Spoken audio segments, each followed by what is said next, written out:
Hi friends, welcome to Fathima's kitchen. Fathima's கிச்சனில் இப்போ வந்து காலிஃப்ளவர் வந்து இந்த மாதிரி தக்காளி சாதத்துக்கு வந்து காலிஃப்ளவர் வந்து சைடிஷாக வறுவல் தான் பண்ண போகிறோம்.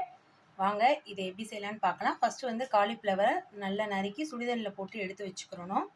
எடுத்து இந்த மாதிரி ஒரு பாத்திரத்தில் வடிகட்டி தண்ணி இல்லாமல் வடிகட்டி வச்சுக்கோங்க. அப்புறம் ஒரு கடாயில் எண்ணெய் ஊற்றி நல்லா எண்ணெய் சூடாகினதும் நம்ம எடுத்து வச்சுருக்க இஞ்சி பூடை இதோட ஆட் பண்ணிக்கலாங்க. இஞ்சி பூடு கருவேப்பிலையும் இதோடு சேர்த்து ஆட் பண்ணிக்கலாம்.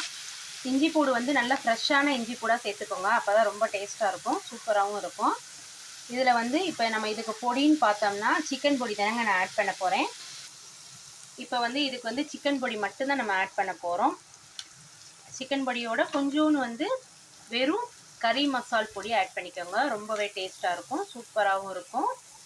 அது நல்லா எண்ணெயில் கிளறிக்கலாம் நம்ம ஆட் பண்ண பொடியை. இப்போ வந்து இதுக்கு வந்து ஒரே ஒரு சின்ன டீஸ்பூனில் கறி மசால் பொடி ஆட் பண்ணிக்கலாங்க. ஆட் பண்ணிவிட்டு நம்ம வேக வச்சு வடிகட்டி வச்சுருக்கிற காலிஃப்ளவரை இதோட ஆட் பண்ணிக்கலாம்.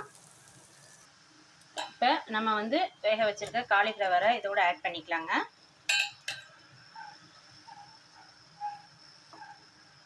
தண்ணியே ஊற்றக்கூடாது, அந்த மசாலா மட்டும் வேணும்னா நீங்கள் மசாலா எண்ணெயில் வறுக்கும் போது வேணால் ஒரு 1/2 டம்ளர் தண்ணி சேர்த்துக்கலாம், நான் சேர்த்துருக்கேன். இதை நீங்கள் எப்படியே கிளறி விட்டுட்டு தண்ணி ஊற்றாமல் சிம்மிலேயே வச்சு ஃபஸ்ட்டு ஒரு 10 நிமிஷம் ஃபுல் ஃப்ளேமில் வச்சு இப்படியே வறுத்துருங்க. மசாலா வந்து எது எல்லாத்துலேயும் ஒட்டிடும். அந்த பொடியிலேயே உப்பு இருக்கும், இருந்தாலும் கொஞ்சமாக நம்ம ஆட் பண்ணிக்கலாம். நான் கொஞ்சமாக ஆட் பண்ணிக்கிறேன். ஆட் பண்ணிவிட்டு மசாலா வந்து எல்லா காயிலையும் படுற மாதிரி நம்ம பெரட்டி விட்டுக்கிறணும். இப்போ பாருங்கள், மசாலா வந்து எல்லா காயிலையுமே நல்லா சார்ந்துடுச்சு. இதில் கருவேப்பிலை கண்டிப்பாக போடுங்க, அந்த கருவேப்பிலை வதங்க இதில் டேஸ்ட் இறங்கி ரொம்பவே சூப்பராக இருக்கும். இப்போ 10 நிமிஷமாக நான் வச்சு இதில் வதக்கிட்டேங்க. இப்போ வந்து நம்ம சிம்மில் வச்சுட்டு மூடி போட்டு ஒரு 50 மினிட்ஸ் சிம்மிலே வச்சு பெரட்டி விடணும். இந்த பொருள் வந்து இன்னும் கொஞ்சம் நல்லா சாஃப்டாகி அளவு வந்து கம்மியாகும், அப்போ தான் ரொம்ப டேஸ்ட்டாக இருக்கும், அப்போ தான் வறுவல் மாதிரி சூப்பராக இருக்கும். இப்போ மூடி போட்டுடலாங்க. மூடி போட்டாச்சு.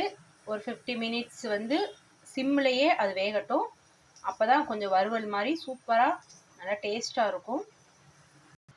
இப்போ வந்து 50 மினிட்ஸ் ஆயிடுச்சு. நீங்கள் மூடி வச்சு வேக வைக்கும்போது வந்து இது இந்த மாதிரி கேப் வச்சு தான் நீங்கள் வேக வைக்கணும், அப்போ தான் வந்து வேர்வை தண்ணி விழுகாமல் நல்லா இருக்கும். இப்போ வந்து நல்லா வறுவல் வந்து இப்போ திறக்கும் போது ஃபுல் ஃப்ளேமில் வச்சுக்கோங்க. நம்ம எவ்வளோ அளவு வச்சுருந்தோம், இப்போ எவ்வளோ அளவு இருக்குதுன்னு பாருங்கள். கம்மி ஆகிடும், அப்படியே வதங்கி கம்மி ஆகிடும் அளவு.